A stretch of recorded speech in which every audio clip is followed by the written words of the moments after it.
Rebecca, thank you so much for joining us on Platform.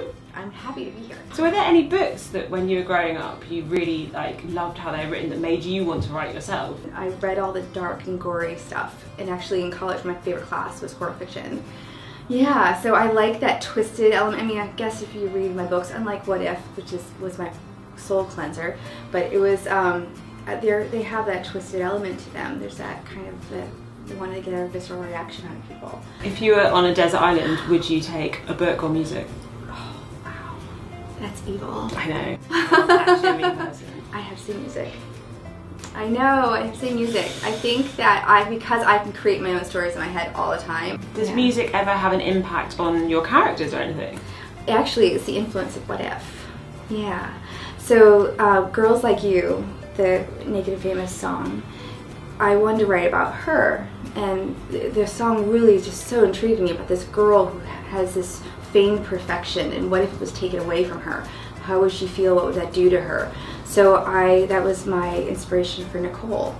And so that girl had to be perfect and so who is she really? Who is she really on the inside?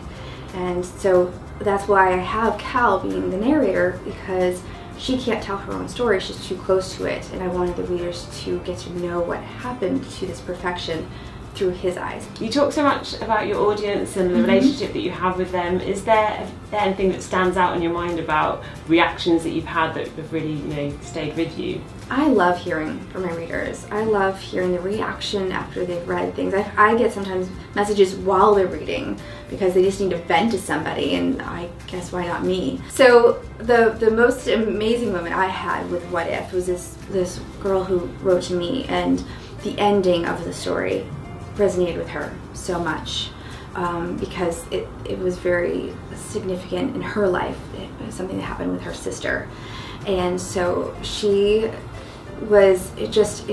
impacted her, and she says, you helped me almost heal through this. You got me through this. This is something I've been holding on to forever. And I said, well, feel. You're allowed to embrace that. And she's like, well, no one's ever told me that before, so thank you.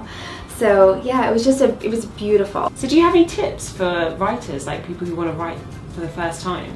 Well, write because you want to, not because you feel like this is outward pressure to do so, not because you want to be this overnight success, but because it's part of who you are, and you have a story to tell that you want to share with people. So do it because it's a natural instinct that you have, and just the success of finishing a project, seeing a book through to end, is its own reward. So regardless of what it does from that point on, you can't hold on to that. And what the world, the opinion of everyone afterwards, when you release it to be judged by everybody, you can't hold that to heart either, because as long as it's something you're proud of and you love, then it will do what it's supposed to do. Rebecca, thank you so much for chatting to me. It's been amazing. I know, it's been really fun. Thanks for having me.